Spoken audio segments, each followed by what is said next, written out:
Avatio est. Enigma cuderitas est.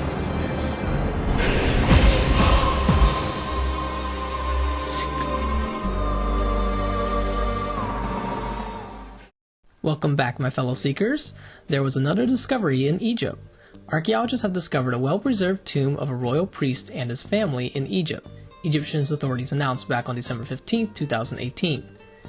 Now keep in mind, this tomb was known for a while, but it's only now that they're releasing the information to the public, in case they find some unusual artifacts. The tomb was unearthed in Saqqara, a city south of Cairo, at a vast necropolis from ancient Egypt. The discovery dates from around the rule of Neferikare Kakae, supposedly the third king of the 5th dynasty of ancient Egypt, according to Khal al-Nani, Egypt's Minister of Antiquities. The 5th dynasty governed for less than 200 centuries, from around 2500 BC. Now, I have no doubt they would find artifacts and carbon dating to around this time period, for this is the time period that Egypt was heavily recycled. This possibly dilutes the older artifacts. Nearly 9 feet tall and 32 feet wide, the tomb was under excavation since November. The walls were decorated with colorful hieroglyphs and statues of pharaohs, while sculptures of the burial priest and his family were placed in the tomb. In all, there were 45 statues in the grave. The authorities suggest that more objects of archaeological significance would be discovered once excavation of 5 shafts begins, including a coffin or a sarcophagus of the priest. The work is expected to start in January. Now, I'm sure if they found unusual artifacts, it would have to be approved for public release. For example, there was another announcement of a tomb at an ancient Nile River quarry site at Gebel el-Silsila in southern Egypt. It's being described by archaeologists as a watery grave for 50 and 60 Egyptians. The Egyptian team of archaeologists announced the discovery of a mass grave on December 13, 2018, but they made the initial discovery almost 2 years ago, according to an announcement made by the Egyptian Ministry of Antiquities. Now, I wouldn't think it would take 2 years to clear out the tomb. Gebel el-Silsila is situated near a narrow part of the Nile about 40 miles north of Aswan, and the site was a major quarry site for over 4,000 years. The newly discovered tomb sits at the bottom of a 16.5 foot deep shaft hewed out of the bedrock. The tomb consists of 2 chambers, and one has remained inaccessible to archaeologists because it was filled with debris and silt. The 2 chambers were found to be filled with briny water as well, from a naturally occurring spring. And the human remains inside were jumbled, indicating human sacrifice, or possibly just discarding bodies after a war. Archaeologists must now run water pumps into the tomb before they can hand sift the bones and the artifacts.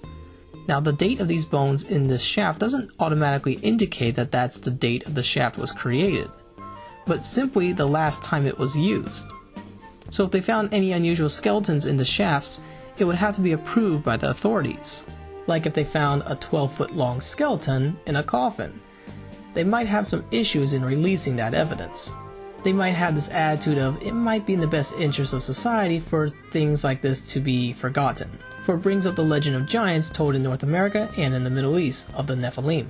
Now, I think the place to find remnants of a lost super race would be under the Nile Delta, aka the Garden of Eden or Africa, and Cairo, which could be the place of the lost city-state of Atlantis, not the continent aspect, but the city-state. You'll need to see my other biblical videos explaining a different look on Genesis. As a Catholic, I do think there is something to be said about the legend of giants, as Dr. Michael Heiser has spoke about. But there has to be a supernatural intervention that might bring about a super race, because the evolutionary process doesn't show that trend. And we might call this super race the Aryans or the Nephilim. Here's a scenario that I think might have played out. Once upon a time, God programmed the world through an evolutionary process until his creation was ready to receive a soul. Homo sapiens first gained a soul around 70,000 years ago in Africa, as Father Robert Spitzer has argued. Prior to that, Homo sapiens only had a spirit, not a soul. I think the specific place where man received his soul would have been in the Nile Delta, which was larger because the sea was lower. The geographic feature of the Nile River would have attracted a few hunter and gatherer tribes from Central East Africa to migrate north. Once they discovered the large plain of the delta, they would have settled for thousands of years. The geographic determinisms would have trapped these tribes in the delta and along the Nile Valley. Through the natural and supernatural processes, God has caused a mutation in the DNA and rewired our brains, breathing life into the first human from the clay of the Nile Delta where he hunted and gathered. With language, this new man we might call Adam can now give name or meaning to everything. It is language that makes us in the likeness of God, and the image of the human body may be a universal design God has bestowed through the evolutionary process on other planets, although some details may differ. This is what makes Adam special out of all the hunter and gatherer tribes on the planet. Among him was another born of this gift, who is Eve, possibly from another tribe. This is about 5,000 years after the Toba catastrophe. God could have discreetly caused the eruption to wipe out the majority of hominoids, leaving hardly any competition for the future humans. The eruption bottlenecked a few thousand humans left in East Africa. Adam and Eve, I think, would have been born in the Garden of Eden, where a few tribes migrated up from Africa thousands of years beforehand. But those tribes did not unify themselves in the delta, which would have been shady by the palms and the cedars and the many other subtropical plants. The climate was cooler, forcing them to create clothing. After only a few thousand years, they would have developed lighter skin, matching today's modern Egyptians, possibly even slightly lighter, as admixture from Neanderthals may have been added, prior to man receiving the ability of syntax. These two special humans became the leaders of their tribes. From there, Adam and Eve, guided by God, encountered each other in the Garden of Africa. They both knew they were special, so they married each other and began a dynasty. They had leadership skills and high intelligence compared to the tribes they were born from, for they had language. Without language, they could not know God or his angels. Now God had to cause the mutation, giving the first humans a soul. But later, Adam and Eve unified their tribes in the land of Egypt, and that's when the angels rebelled against God and says, why should it only be God who can manipulate the DNA of hominoids? Why can't we do that as well? And these were the lower angels who were rebelling, not the higher ones. So, God knowing they wanted to do this, he suppressed their abilities to be able to mutate any other hominoids on the planet, except for Adam and Eve, in order to test the angels and to test Adam and Eve. So these angels came down in their supernatural state of existence in the form of a ball of light, who had the ability to communicate or talk. We might call these now UFOs or fairy orbs. In order for the lower angels to alter the DNA, they needed the consent of Adam and Eve, so they can get inside their bodies, for they were blocked to intervene in any other of God's creation. To give some level of free will, God allowed this to play out while still having full control of what happens in the long run. From henceforth, Adam and Eve forged the Philosopher's Stone within inside themselves, unlocking their DNA to gain new abilities and attributes that their offspring would inherit. This stone that hardened their hearts came from the angels who they coveted instead of coveting God. With the cohabitation of the lower angels possessing their bodies, they gained these abilities like longevity.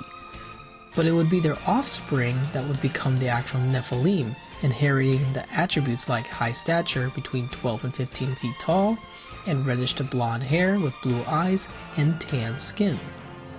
Evidence of these traits could be hiding in our so-called junk DNA or simply churned off. The sons and daughters of Adam were the avatar bodies of the lower angels. They did not have a human soul, but the spirit of the angels in a biological state, similar to how Jesus manifested, although his manifestation was far more humbling. He kept his human form and did not alter the DNA, but he still retained his supernatural powers. But the fairies, or the jinns we might call, wanted a more advanced body due to their pride. Adam and Eve knew they sinned once they noticed the attribute changes on their offspring. So they regretted their actions and eventually were forced out of the Garden of Eden, not by God but by the offspring hundreds of years later, for the Nephilim saw Adam and Eve as primitive. The angels were just using Adam and Eve. Once they left the garden, their abilities of longevity started to fade the farther away they got from Egypt. This was a way of God containing the Nephilim in the land of Egypt, similar to how God contains demonic spirits in a haunted house. If they left that sacred space, they would start to lose their abilities. But the Nephilim and the Aryan race were still able to create the first civilization and the lost city-state we might call Atlantis under modern Cairo. Some still had a choice to continue to eat from the Tree of Life or possess the Stone of Knowledge, as I would put it. The Philosopher's Stone symbolizes the hardened hearts of the lower angels who still want to possess the offspring of Adam's children and their children to mutate their genes even further. And this requires the use of magic and the summoning of lower angels to unlock their potential. It may also depend on other supernatural factors and keeping the bloodline pure to continue the Nephilim race. So there may have only been a handful who were born as a Nephilim. Humans just act like a portal to give birth to these demigods, again similar to how the Virgin Mary conceived Jesus. As their pride grew and their prowess grew, God had to destroy them before they broke out of the containment. This was around 12,500 BC, with most perishing in the flood. After the Great Flood of Egypt, these Nephilim were dispersed, with a few reaching the Americas. Those that survived, their attributes faded in each passing generation, but the attributes started to change to become more monstrous and less angelic-like, the farther away they got from the Garden of Eden. And those who try to supernaturally inject themselves again only seek to worsen their demise, for there are side effects. The only way to regain their mutant abilities is through occult magical practices of human sacrifice and summoning the higher demonic spirits. The remaining Nephilim became desperate to be worshipped and to regain that power, knowing once they die they will end up in hell. But for each human sacrifice they committed, they gained a few more years of feeling immortal. It became a drug to them, which is why a lot of cultures continued to practice human sacrifice even after the Nephilim were pretty much gone. Eventually, some of the Native Americans rebelled against this and killed off many of the Nephilim, forcing them to hide in mountain caves, and becoming more barbaric-like. In ancient Egypt, their mutant abilities were not as suppressed. They tried to rebuild Atlantis into Neo-Atlantis, only to be destroyed again by God. This is the tale of Sodom and Gomorrah, which I think may go back over 8,000 years ago. This was the final blow of the Nephilim or the Aryan race. The rest hid away in the mountains.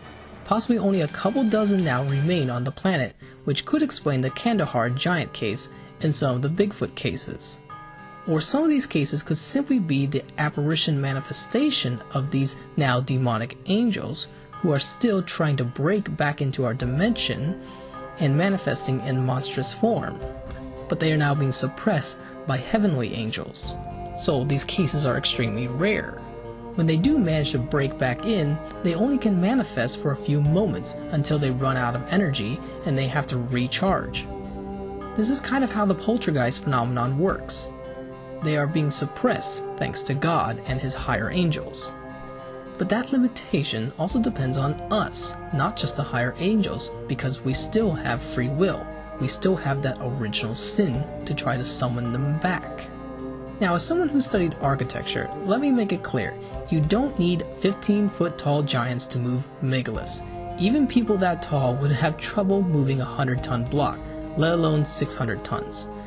The angels mutating Adam and Eve's offspring into giants was not done to build the megaliths, it was done to make normal humans think they were gods. It is just a power move on behalf of the jinns or the lower angels. The megaliths simply symbolize the power of this super race and their intelligence. To build megalithic architecture, there are many clever, innovative techniques needed, which the Nephilim may have had the intelligence to share these ideas with the humans, but also to enslave the humans to some degree, for which the humans may have willfully accepted. The remaining true megalithic structures was a way for the Nephilim to make their mark in stone, so even if they are forgotten as a myth, they immortalize themselves in these megaliths, because stone symbolizes immortality.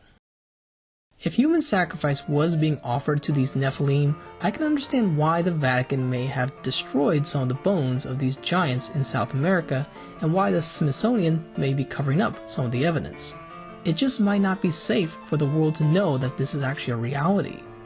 We all saw what the Nazis tried to do with this lost history. So in God's eye, it may be best that this enigma on the Nephilim stay an enigma until we have a mature spiritual and natural understanding of reality. As a Catholic, I do think there are symbolic clues in the Vatican hinting that civilization was born in Egypt, but we have to be careful not to take these symbols out of context. We need to find the best and the most logical interpretation of this lost history as new evidence arises. Symbols and legends alone are not enough. Someday in the future, evidence may arise from Egypt that there is some truth to these myths, possibly when archaeologists open up the shafts. But what will we do when we do find this evidence and publicly release it? Will we try to justify the rise of the Aryan race again, and try to clone them, or learn from the mistakes of the past? I get the feeling we're probably going to try to clone them. This has been Enigma Seeker. Keep seeking those enigmas. Enigma de Pravatio est. Enigma.